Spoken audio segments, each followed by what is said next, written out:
سلام دوستای گلم، خوبین، خوشین، سلامتین. امیدوارم حال دلتون همیشه خوب باشه.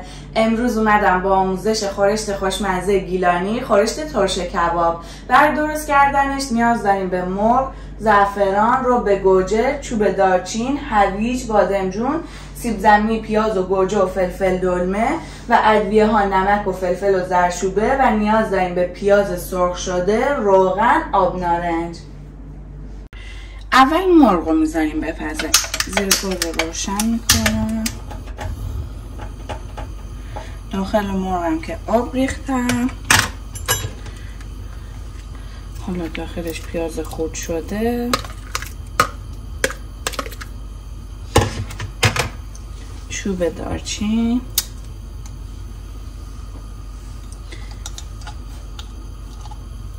نمک، زردچوبه،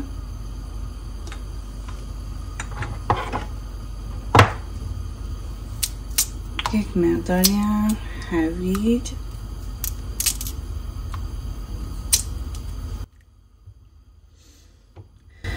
و در آخر فلفل دلمه.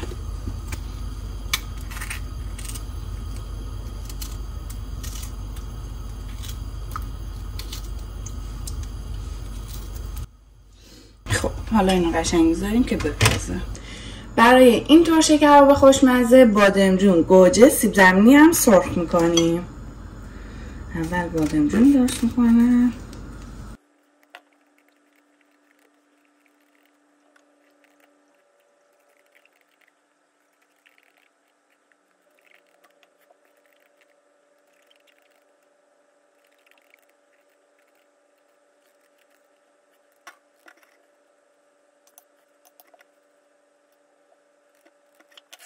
خب حالا به بادمجون یک مقدار نمک میزنم و میذارم که بمونه تا تلخیش گرفته بشه.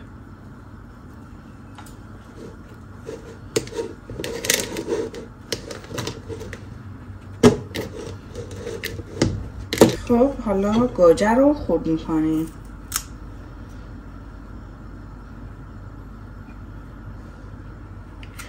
بزرگ خرد میکنم چون آب میشه و کوچیک میشه، اینجوری بعد وا میره.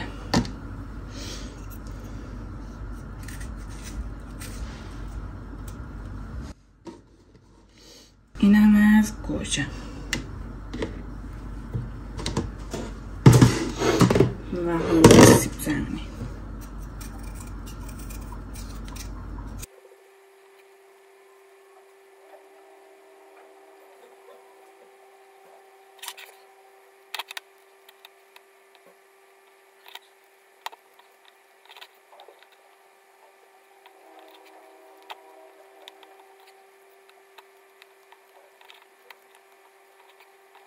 حالا سیب زمینی رو میرم میشورم، میذارم تا آبش خوش بشه و بعد سرخش کنم. تا مرغمون آماده بشه بادمجون و گوجه رو سرخ میکنم.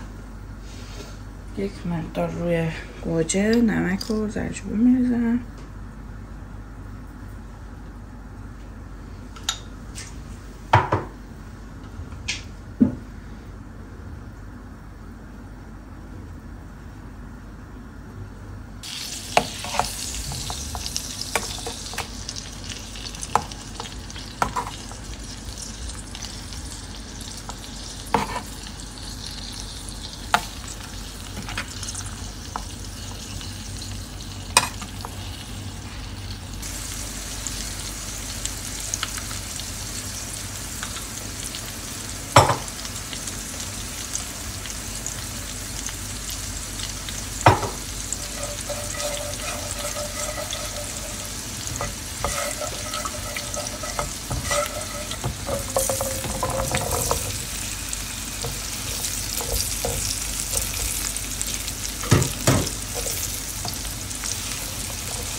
هم که پخت جدا میکنم و سس ترش کباب رو آماده میکنم.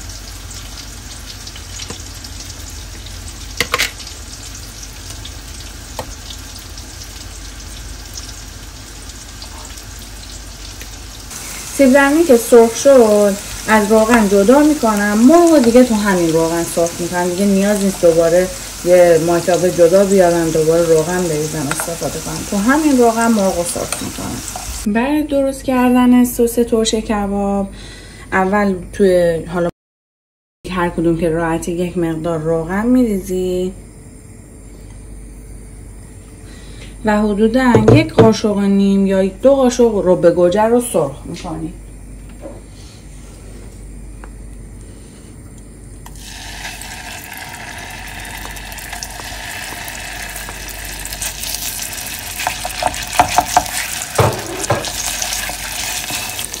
یکم که تفت دادیم بهش 1 قاشق غذاخوری پیاز سرخ شده اضافه میکنیم.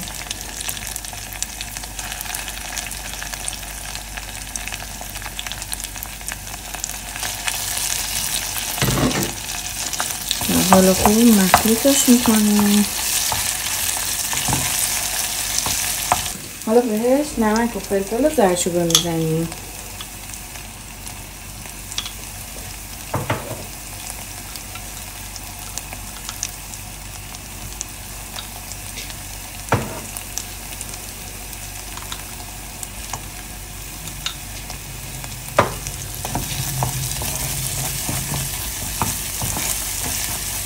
خوب که مخلوط کردیم تفتش دادیم 1 لیوان آب مرغ رو بهش اضافه میکنیم.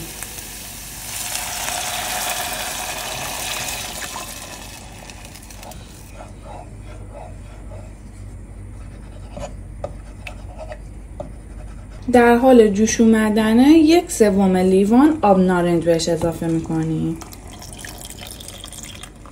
اینو بهتون بگم که حتما نباید از آب نارنج استفاده کنید. میتونید آب لیمو، آب غوره، رب انار ترش و مدس هم داخل سس ترش کباب بریزید. حالا درشو میذاریم که قشنگ آماده شه. در حال جوش اومدنه بهش زعفران هم اضافه میکنیم.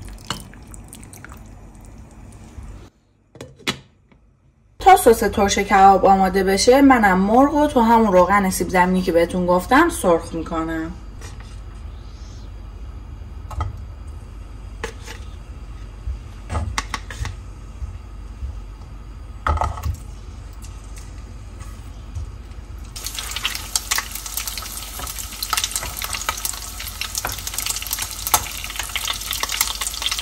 ترش کباب با کباب ترش فقط تشابه اسمی داره وگرنه کلا خیلی با هم فرق میکنه. کسایی که غیر گیلانیان بهشون میگین ترش کباب، بعد اینو میارین خیلی تعجب میکنن، اونا انتظار کباب ترش ازتون دارن. ما توی رستوران مرغ سرخ شده رو ترش کباب نوشته بودیم و یه مدت خیلی به مشکل برمیخوردیم. میآوردیم بعد مشتری میگفت نه من مثلا کباب ترش میخواستم و اینا. بعد دیگه دیدیم سخت همش بخوایم هی توضیح بدیم و اینا، کلا اسمش رو عوض کردیم مرغ سرخ شده نوشتیم. خب مرغم که سرخ شد دیگه برمیداریم.